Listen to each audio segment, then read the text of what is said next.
we have our math benchmark. So things that, any questions, first of all, after today's assessment? I did take all the dictionaries off their desks since tomorrow technically they're not allowed to have a dictionary. Right. I know they probably wouldn't use it. Yeah, But they could still have a highlighter and note card. what about scratch paper? They can have it. Any of those things though, the next time we benchmark, They have to ask. they have to ask for it.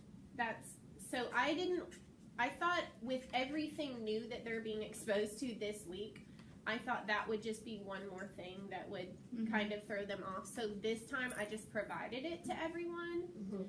But so officially, when they're taking the STAR assessment, they will have to raise their hand and specifically ask for those things. Okay.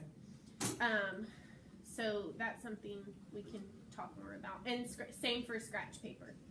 And as far as reading words, you can read words. It's the directions say words or phrases. Okay. So, but they have, obviously they have to ask you for that too. Yeah. And then another thing that they wanted to make us have that I haven't gotten together yet is, or maybe you all have asked about, but I didn't, is the STAR reference materials. Are those going to be I haven't looked. I guess I could look. The graph paper and the STAR chart they wanted us to be using. Some of that is in there It is in the assessment? a little. Okay, it is. Yeah, Good. it is. All right. And Perfect. paper. So, any other questions about math? No. Not really. The kids that are going to get pulled, I didn't have kids pulled today. I don't think, did anybody? Nobody had kids Okay. today. So, it'll probably be a good idea to have a highlighter, a note card, their books, their assessment, all of that stuff kind of ready tonight before you leave. And it did say, that the small group testers were supposed to keep all of the kids until an announcement was made That everyone's that everyone is finished. So you shouldn't have to worry about, if the small group testers finish, people coming back and disrupting the testing environment. So, Okay, and like the other accommodation things those are just for special kids, right? so yeah. I have quite a few 504 students who have a 504 plan. So they would have those accommodations. That's not for all the kids. No. No, And if you use something every single day with a child, they will be allowed to use that item. Depending on what it is. Like, I have a whisper phone. Yes. And I have 2 students that use that every single day. So when that day comes and it has shown beneficial, they will be allowed to use that But they're whisper phone. special, right? No, I'm those not. are what they consider now allowable accommodations. And so, there are things that if you have students in your room who every day when they're working listen to music, if you have something that can play music for them in their personal earphones, they can do that while they're working. And if it's something they do every single day. And I thought you are allowed to play like classical music. You cannot play it for the whole class because if it bothers one student, even Okay. if they don't say so, then it's, Because my kids are kind of used to that. So I guess- know. So my next 2, I guess I'll do it without them. yeah, I would Because- recommend that. Yeah. It wasn't classical music, but it's music that's supposed to help you concentrate and think. Meditation music. Yes. Yeah, but I meditation guess music. So yeah, Not you allowed. can't do Okay. anything for the whole.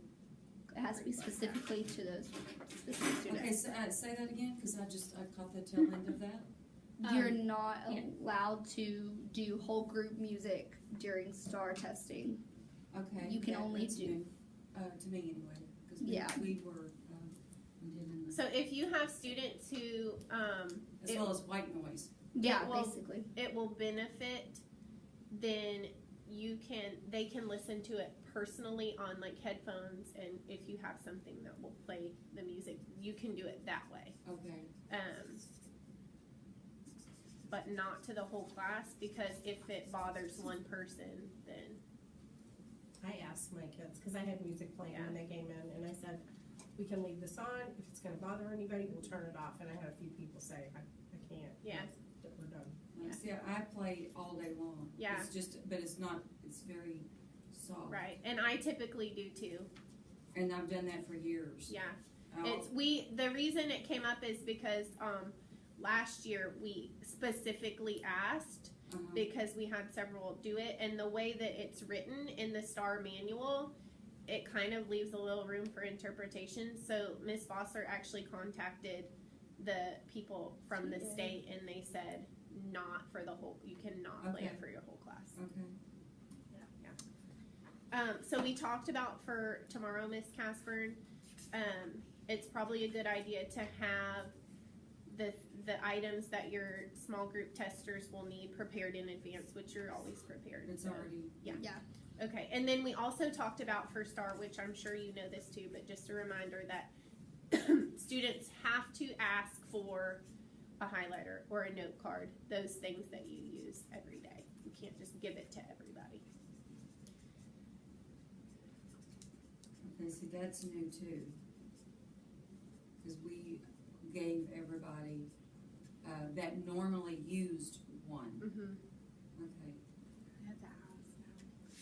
Do we want to start with writing or reading or social studies? I guess. You can start with, you can go ahead and start with writing. Okay, so you should be kind of on the tail end of your expository text. Mm-hmm. So, for instance, tomorrow we're adding another paragraph to our body of our expository passage, and then on Thursday, I think that I'm going to be doing conferences actually to kind of get some more one-on-one and going back and doing kind of like a quick revise and edit over those specific supporting sentences for their expository, because I have been looking over them, and I think some are kind of losing it in between. They're forgetting that they're supposed to be talking about helping people, and I have some students talking about Christmas, and I know they think it relates, but we need to be specifically on our central idea and prompt. So I'm having small conferences tomorrow, and then I'm doing my concluding paragraph on Friday. So Monday, I am going to do the actual peer revise and editing. I'm going to give them a little checklist. I have taught them how to use their dictionary, so I am going to say, students that you are unsure about spelling, I've taught you now 3 different ways how to check your spelling. So you can go do those. And then Tuesday, focus on publishing. Now this is when I had questions for y'all.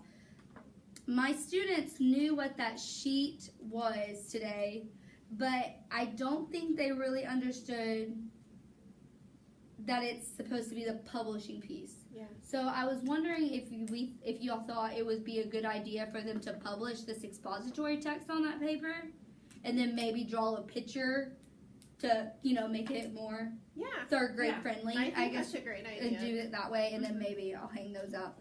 And then Wednesday, this is when I'm kind of getting I wanted to do something like Christmas writing, something to do with the holidays, because next week we only have 2 days. So anyway, I want to do something. I'm going to find something Christmas related. I was thinking about I know you showed me that poem, maybe do I know this is so old school, but write a dear letter to Santa, or maybe I was thinking about having them write a letter to someone in another country to explain how we do Christmas here, and kind of tell them if you had to write about our Christmas here that nobody, if no one ever been to the United States ever, or into Texas, how I want you to tell them how you do your Christmas holiday.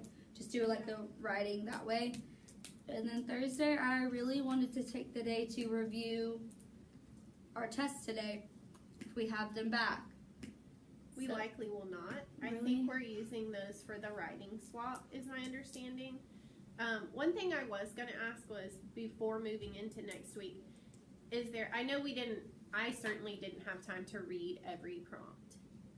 But as I was walking around, I noticed overall since we've taught central idea in that process of turning it into a question and answering the question, that helped them to stay much more focused. And I would have to agree. My What- students that didn't do it are the ones that wrote 2 to 3 sentences. Yeah. So what the area that I am seeing the most need in my classroom is the development of detail. Yeah, that might be. Because their central idea and their hooks were awesome. I actually have never been more proud of my students' writing before. And their conclusions were great. It's just they did not elaborate enough on each of, so they might, one, you know, for instance, if they wrote about their most prized possession was a pair of shoes, and then they had 3 things, but they only wrote 3 sentences instead of going into detail about those 3 things. Yeah, why they're So, special. After reflecting on what I saw my students do performing the benchmark Miss Helen. today, You have a student behind you. I have a bus tag. I have a child. I think what I'm going to do next week is push everything back a little bit And expand on and have conferences in the middle of the writing process before they even get to their conclusion, so that I can take more time with each of them to develop those details in the body of the paragraph. Because if I had to choose something that was, granted, I did not have time to read them closely today, you know, sit down and read them all. That was something that was just really stood out to me as, wow, we did a great job of teaching. And maybe it's because, I don't know, that's kind of tentatively, based on what I saw today, what I plan to do. So I'll probably shift publishing to Thursday. Yeah. Because I'm still, like, I just got into the body of the story with my kids. Yeah. So they didn't really get to practice taking that one detail Yeah. and then elaborating on it. Yes. Because I saw the same thing, and I was like, oh my gosh, like, I could pull papers out that they did much better on than what they did today. But it was because I wasn't guiding them through it step, you know. Yeah. I have to say, I have a couple that, as I was walking around and looking and kind of checking on everyone, I have a couple that did really well and wrote a lot. I didn't look, but I did see that they wrote a lot more. Even one of my LEP students, even though he cracks me up, he tries so hard and he wants to give so many details, but he kind of tangents with his details. And like I kind of glanced at his, and it started off about his most prized possession, I think, was his family and some of the traditions he did, and he tangented off into decorating was fun and something like that. And I was like, well, you're trying more than what a lot of others are. But yeah, definitely work on giving more details, because I had several that were like 3 sentences and I'm done. No, you're not. And so what do you think is the most beneficial way to provide that feedback while we're in the writing process to help them to elaborate on those? Like, at what point do you think that's most beneficial? I'm just trying to reflect as a writer, like thinking about myself when I write. Once I have finished writing what I believe to be the draft, I just know myself, and I think not gonna go back and do all of that. So I just wonder what that will look like in our classrooms when we're trying to teach that. Because I've pointed out to some of mine, like I'm done, not today, but on previous writing. Right. And I would say, read this sentence out loud to me. Da-da-da. Oh. I was like, yeah, that makes absolutely no sense. Or you left words out. You know, it's like they think they're done, but then when they actually read it or read it out loud, Yes. then they start to see. So I am behind you all, I believe, in writing, because I was out last week with sick children. But I think, so we haven't even started the body, but we have barely started the body. So I think what I'm gonna do before I let them continue more work in the body is